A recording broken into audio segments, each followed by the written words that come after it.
Isang linggo lang, nasaksihan natin kung gaano karami ang mga global Pinoy pagdating sa financial education. I'm very grateful to have been invited here, of course, by IMG, no less, to fly all the way from Manila to Queen Sirikit here in Bangkok, Thailand. Higit sa 8,000 Filipino financial educators lang naman ang lumipad para sa International Convention ng IMG sa Queen Sirikit sa Bangkok, Thailand. Dito ko nakilala ang financial educator at pinakabatang milyonaryo ng IMG, ang 28-year-old at dating seaman na si Dave Vallejos.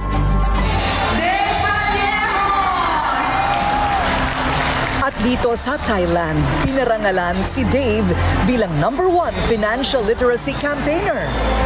Dahil sa dami ng kanyang natulungan at sa laki ng team na binuo mula pa sa iba't ibang panig ng mundo. Tubong nabunturan Davao de Oro si Dave, pangalawa sa 4 na magkakapatid. Simpleng may bahay ang nanay at pulis naman ang kanyang tatay. Pero ang maayos nilang buhay noon, nagbago dahil sa isang trahedya. Inambush ng mga NPA ang tatay ni Dave habang papunta sa kanyang trabaho. Dave, ano yung pinakamahirap na bahagi ng buhay ninyo noong yumao na yung tatay mo at tanging yung nanay mo na lang ang tataguyod sa buong pamilya? Napakahirap sa time na yun kasi maliliit pa lang kami. So, yung mama ko, yung kumbaga nagtaguyod talaga sa family namin. And napakahirap ng adjustment namin kasi naalala ko dati, nagkabaon-baon kami sa utang para lang talaga makapag-aral kami. Maagang namulat sa hirap ng buhay at kakapusan ng pera ang nooy 9 na taong gulang pa lang na si Dave. Kasama siya ng kanyang nanay sa palengke, nagtitinda ng isda. Hindi sapat yung kita ko sa palengke kasi ang anak ko 3. Nagrinta pa akong ng bahay. Napipilitan ako ng utang ng 5-6 at kahit saan-saan ako mag-utang pang kapital ko sa isda. Nakita ni Dave ang mga pagkakataon na sinisingil ang ina ng mga pinagkakautangan nito at parating kapos sila sa pambayad. Maraming beses kami hindi nakapagbayad ng renta pero dumating sa point na yung landlord namin is sinarado na talaga yung bahay namin. So pinagmumura-mura niya yung mama ko, galit na galit siya sa amin. And yun, nung napadlock na yung bahay, hindi kami makapasok. Kailangan kong dumaan sa bintana para lang makakuha ko ng mga damit namin. Nakitira kami sa bahay ng tita. Dahil dito, nagsipag si Dave sa pag-aaral at naging madiskarte.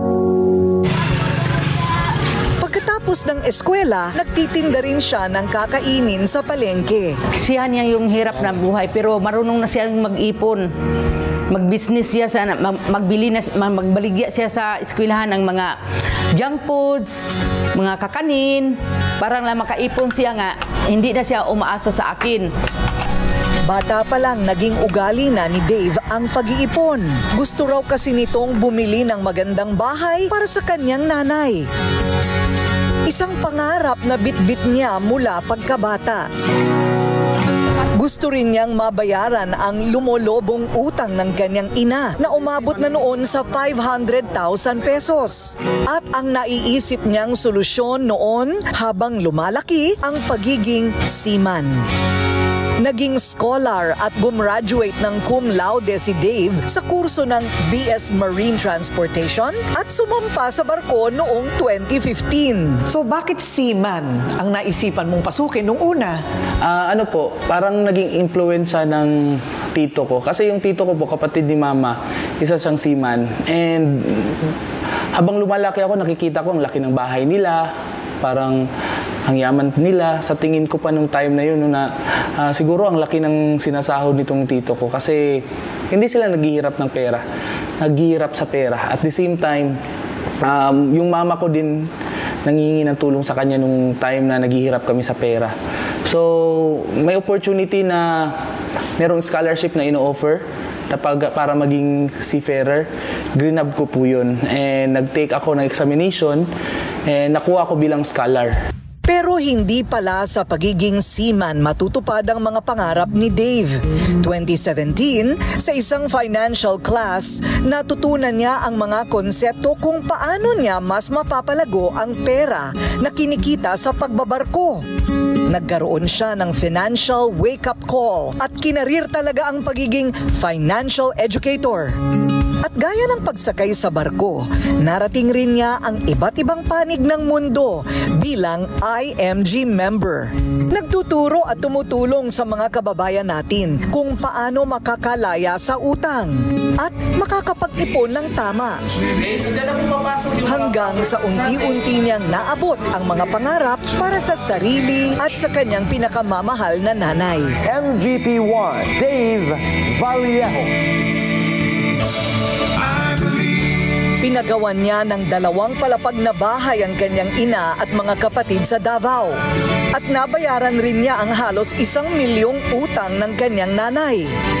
Nagpapasalamat ako sa kanya kasi siya ang nagbabayad sa utang ko. Siya ang nagpawala sa stress ko. At siya ang nagbigay sa bahay namin sa mga kapatid niya. Ngayon, dito na kami nakatira sa bahay niya nga ginawa. Nakabili na rin si Dave ng commercial lot sa Davao at 2 condo unit sa Makati. At noong 1 taon lang, sa isang simpleng seremonya sa Manila Yacht Club, ay ikinasal siya sa kanyang nobya. Si Kai Zircon ang naging bunga ng kanilang pagmamahalan.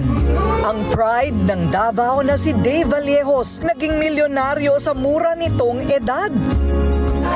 Pero paalala niya sa lahat, tulad ng pag-iipon, pinaghihirapan ang lahat. Walang shortcut sa pag-aabot ng ating mga pangarap. Wow! Congratulations naman, youngest millionaire! Ang dami mong natutulungang Pilipino, hindi lang sa Pilipinas, kundi worldwide. True global Pinoy. Yes po. So, Hindi ba? ano po talaga, no? Sikap talaga, tiyaga, at saka prayer. Kasi napaka-importante na hindi ka talaga susuko sa kahit anong hamon ng buhay. At saka, kung yung intention mo talaga is tumulong sa tao, no? You will be blessed. Kasi wala po tayong ginagawang mali eh. Actually, ang gusto ko din sa IMG is napakaganda ng mission ng IMG. No? Yung mission yung gusto ko dito. Kasi pag ginagawa mo yung mission ng IMG, yun yung pag-share kung ano yung good news, ano yung kagandahan ng mga benefits. Yung commission, pumapasok na lang po yan.